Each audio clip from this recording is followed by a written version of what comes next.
오가는 사람이 많지 않은 한 아파트 단지의 주차장. 잠시 뒤 어디론가 반갑게 뛰어가는 한 여학생이 보입니다. 그리고 무슨 일인지 여학생은 뒤를 돌아서고 한 남성이 천천히 다가가 돌연 목을 조르기 시작하는데요. 어두운 주차장에서 갑작스럽게 벌어진 이 상황, 바로 성탄절에 벌어졌던 참극이었습니다. 하나뿐인 딸을 잃은 유족은 울분을 토했는데요. 도대체 왜 이런 일이 벌어졌던 걸까요? 박 교수님, 이거 저희가 한번 전해드렸었죠. 다시 한번 좀 사건 내용 정리해 주시죠. 네, 그렇습니다. 가장 행복감을 느껴야 되는 성탄절에 일어났던 일이죠. 경남 사천에서 고등학교 1학년 여학생이 온라인 채팅으로 만난 1살 위에 청소년입니다. 학교 밖 청소년이라고 봐야 될 것 같아요. 학교를 그만둔 1살 위의 남학생한테 무참히 살해당하는 일이 있었습니다. 집 근처로 왔어요. 집 근처로 와서 선물을 주겠다고 그래서 뒤돌아 있는 사이에 목과 복부를 흉기로 이제 미리 준비한 흉기로 찔렀습니다. 그래서 본인도 이제 자해를 했어요. 그래서 병원으로 갔는데 병원에서 어쨌든 긴급 체포가 됐고요. 범행 동기에 대해서는 묵묵부답으로 일관해 오고 있습니다. 자, 이 범행 전에 가해자와 피해자가 만남을 약속한 대화도 공개가 됐더라고요. 네, 맞습니다. 범행 3일 전에 나눈 대화 내용인데요. 이 가해자가 먼저 25일에 뭐 하냐고 물으면서 8시 넘어서 도착할 것 같다 이렇게 얘기를 합니다. 피해 여학생은 미안한 마음에 저녁밥을 사주겠다. 터미널 앞으로 갈 테니 거기서 보자라고 답을 하는데요. 하지만 가해자는 한사코 아니야 제발 그러지 말하면서 그냥 집에 있다가 집 근처에서 부르면 나와라 이렇게 말을 합니다. 그리고 범행 당일에는 피해 여학생이 사람이 많은 좀 근처 소품 판매장에 볼 일이 있으니까 거기서 보자고 했는데요. 하지만 가해자는 이것도 재차 거부를 했습니다. 또 피해 여학생이 가해자를 만나기 전에 괜히 무섭다, 쫄린다라고 하자 가해자는 나 있잖아 이렇게 대답을 하기도 합니다.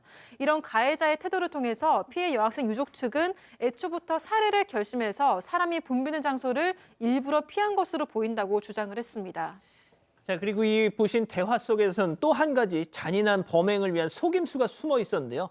이 피해 여학생을 감쪽같이 속인 이것 무엇이었을까요? 체크포인트 짚어보죠. 비밀 선물입니다. 피해자 측 변호인 얘기 들어보시죠.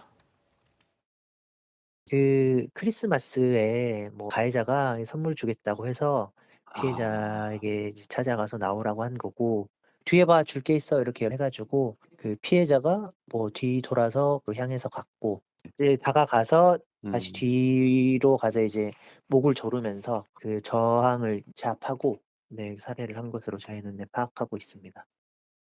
선물로 유인해서 끔찍하게 살인을 저질렀다. 심지어 서프라이즈 이런 거 하는 것처럼 맞습니다. 시선을 돌린 다음에 두 사람의 대화 내용이 문자로 보면 선물 얘기들이 계속 오갑니다. 선물 주겠다라고 얘기하고 무슨 선물 주느냐고 물어보고 나도 좀 줄까 피해 여학생이 얘기를 하니까 넌 줄 필요 없다라고 대화 내용 중에 선물 얘기를 한 것 같은데 CCTV 이게 대화 내용입니다. 근데 CCTV 영상을 보면 이 가해자한테 이제 여학생이 뛰어갔는데 여학생이 무슨 일인지 뛰어가가지고 갑자기 뒤를 딱 뒤돌아보는 모습이 나옵니다.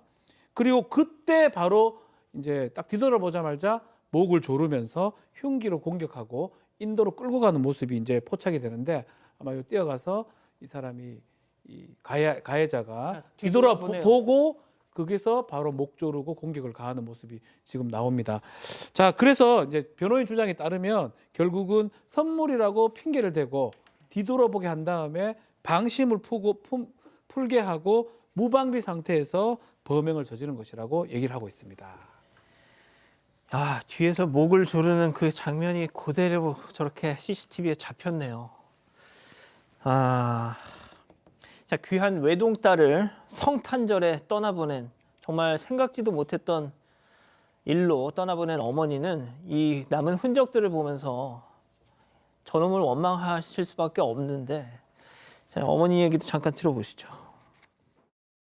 네, 4년 전에 이제 제가 게임하면서 이렇게 SNS로 풀으로 대화방에서 단체로 이렇게 4명씩 이렇게 있다가 여름부터 따로 이렇게 단톡방으로 이렇게 그 이는 그 가해자는 근데 자퇴하고 학교도 안 가니까 혼자만의 공간에 갇혀 있는 것 같아요.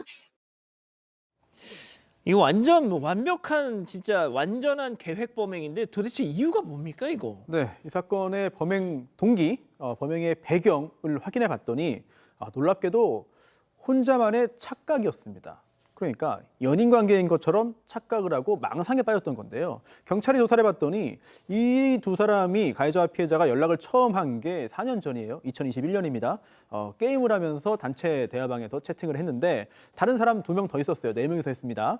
그런데 작년 4월부터는 가해자와 피해자 두 사람이 1대1로 대화를 했습니다. 근데 그러면서 이 가해자가 좀 이상한 이야기를 한 거죠. 피해자가 나를 대하는 태도가 달라졌다. 피해자에게 남자친구가 생긴 것 같아서 네, 이렇게 좀 기분이 안 좋았다. 이렇게 경찰에 진술을 한 건데요. 그리고 또 나 말고 다른 남자와 새로운 관계를 맺는 것이 너무 싫었다. 그래서 피해자를 살해하고 나도 같이 죽으려고 했다라는 진술을 했습니다. 자, 그런데 경찰이 증거를 확인해 보니까요. 이 두 사람이 사귄 흔적이 없어요. 그리고 이걸 넘어서 아예 온라인을 넘어서 오프라인에서는 만난 적도 없는 사이였습니다. 전날이 처음이었습니다. 그렇습니다. 그러다 보니까 결국은 이 관계 자체를 완전히 착각 그리고 또 망상 속에서 스스로 상상을 한 것이고요. 피해자 어머니 역시 이 가해자가 혼자만의 공간에 갇혀서 착각을 한 것 같다 이런 이야기를 했습니다. 자, 범행 전에 이 자식이 다른 지인들과 나눈 대화 내용도 공개가 됐는데 그것도 좀 충격적입니다. 네, 그렇습니다. 다른 지인과 나는 대화에 따르면 내가 흉기를 가지고 있다라고 얘기하고 내일은 철물점에 가야겠다라고 얘기하니까 뭐 지인이 도대체 왜 흉기를 사는데 뭐 이렇게 물어보니까 누구 찍으려고 이렇게 얘기를 한 거예요. 그래놓고 좀 있다가는 장난이다 장난 이렇게 얘기를 하고요. 또 손목 운동을 하는데 망치를 쓰고 있다라고까지 얘기를 했다고 해요. 가해자는 거의 2달 전부터 범행에 쓰일 도구들을 인터넷과 동네 가게에서 구입한 것으로 파악하고요. 그런데 이런 대화에서 또 무슨 얘기를 했냐면 예전에 이 가해자가 자기가 이전에 목숨을 끊으려 했지만 피해 여학생 때문에 죽지 않았다라는 얘기를 했었고 그 피해 여학생만 없으면 난 걱정이 없다라고 얘기를 했는데 깊은 병리를 가지고 있었던 것 같습니다. 그래서 그 병리 때문에 어떤 일이 있었는지는 모르지만 집에 혼자 고립되어 있는 은둔형 외톨이식의 라이프를 갖게 된 것 같고요.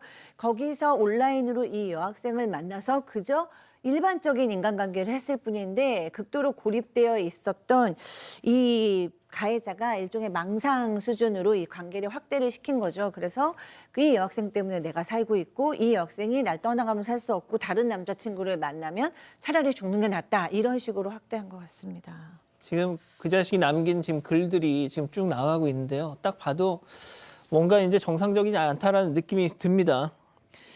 자, 어머님께서 꼭 하시고 싶은 말씀이 있다고 합니다. 잠깐 들어보시죠.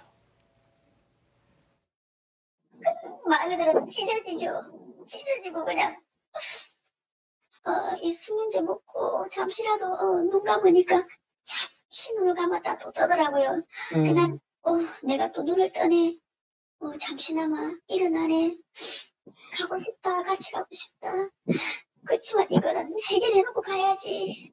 우리나라 법이 초범이라서 15년, 미성년자라서 4년을 감형하니 항상 그렇잖아요. 우리나라 법이 나와 있잖아요. 그죠? 초범 이런 거 따지지 말고 뭐 미성년자 이런 거 따지지 말고 그냥 무기징역, 평생 무기징역으로 그냥 법이 바뀌었으면 좋겠습니다. 박 변호사님, 예. 얘는 미성년자여서 신상 공개 대상자도 아닙니다. 네. 그리고 꽉 채워서 나온다고 해도 30살 전에 나옵니다. 이게 문제예요. 지금 성탄절날 정말 행복해야 되는데 외동딸을 잃어버렸습니다. 평생에 남을 겁니다. 근데 소년이죠. 미성년자. 많이 받아봤자 징역 15년이고 또 심신미약 감경의 가능성도 있습니다. 시한성모 공개되지 않고요. 만약에 15년 받는다고 하더라도 30대 초반에 또 사회생활을 할 수밖에 없는 상황입니다. 더 줄어들 수도 있고요. 이게 너무 말이 안 된다. 그리고 오히려 이 딸은 추운 날 멀리서 오니까 마중까지 나가려고 했는데 이거를 지 맘대로 해석하고 지 맘대로 얘기해가지고 살해까지 나갔던 거 어떻게 용서가 가능하냐 이런 얘기를 또 호소를 하고 있는 상황이고요. 일단 검찰의 사건이 넘어가 있고 검찰에서 이제 하지만 이 소년법에 따라서 이제 처리가 되기 때문에 좀 더 강하게 좀 처벌해달라 엄벌 탄원서를 낸 상황입니다. 그 엄벌 탄원서를 받고 계신답니다. 꼭 좀 동참을 좀 해주셨으면 좋겠어요.